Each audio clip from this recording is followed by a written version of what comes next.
Hi guys, Sam here. So at this time of the year, we're rapidly moving into a really Kapha dominant time of the year.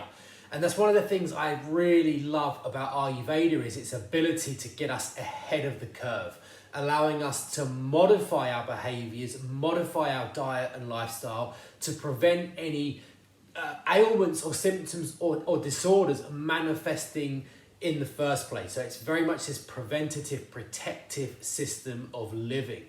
And Kapha dosha is peaking in February and March, and that can manifest in the body, particularly if you're prone to things like respiratory problems, lots of congestion, a constant runny nose, spring colds, allergies.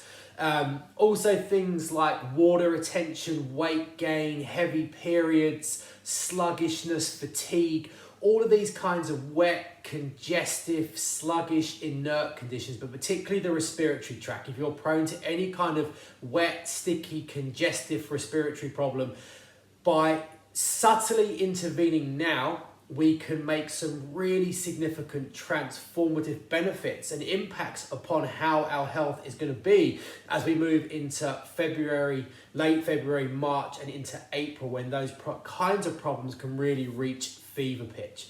And the key, I want to talk about 3 things that we can do that will help us alleviate those problems and prevent and protect against those problems.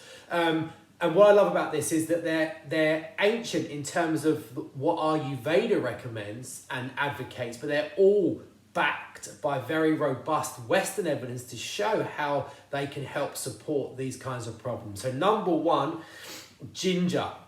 Okay, ginger is Kapha's best friend.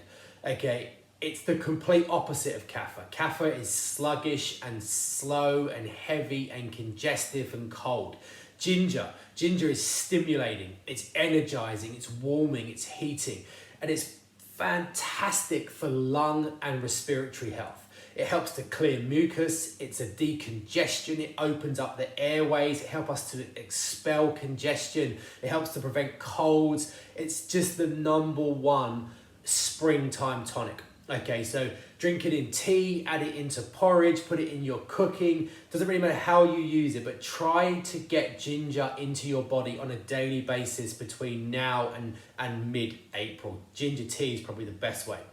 Second approach is bitter green vegetables. So this is some chard from our garden. Excuse, it's slightly slug eaten, but all leafy bitter green vegetables, chards and kales and pak choy and things like that. They're bitter. They contain very concentrated bitter compounds.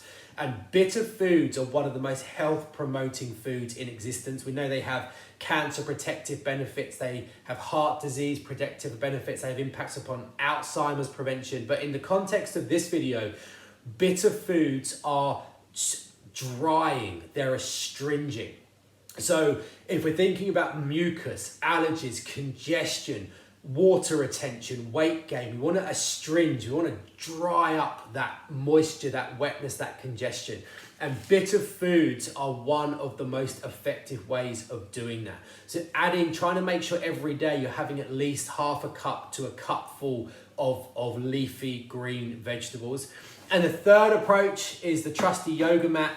Not necessarily yoga exclusively, but exercise. Whatever exercise you do, try and do it once or twice a week at a slightly more vigorous tempo. If you do yoga, maybe try a little bit more of intensive yoga or power yoga. If you go for a walk, go for a faster walk. If you jog, go for a longer or quicker jog. If you do weight training, do more vigorous weight training. Just try and up the ante. By increasing that rigorousness, it mobilizes, it energizes Kapha, and that can really help to reduce Kapha-based problems like congestion, fatigue, weight gain.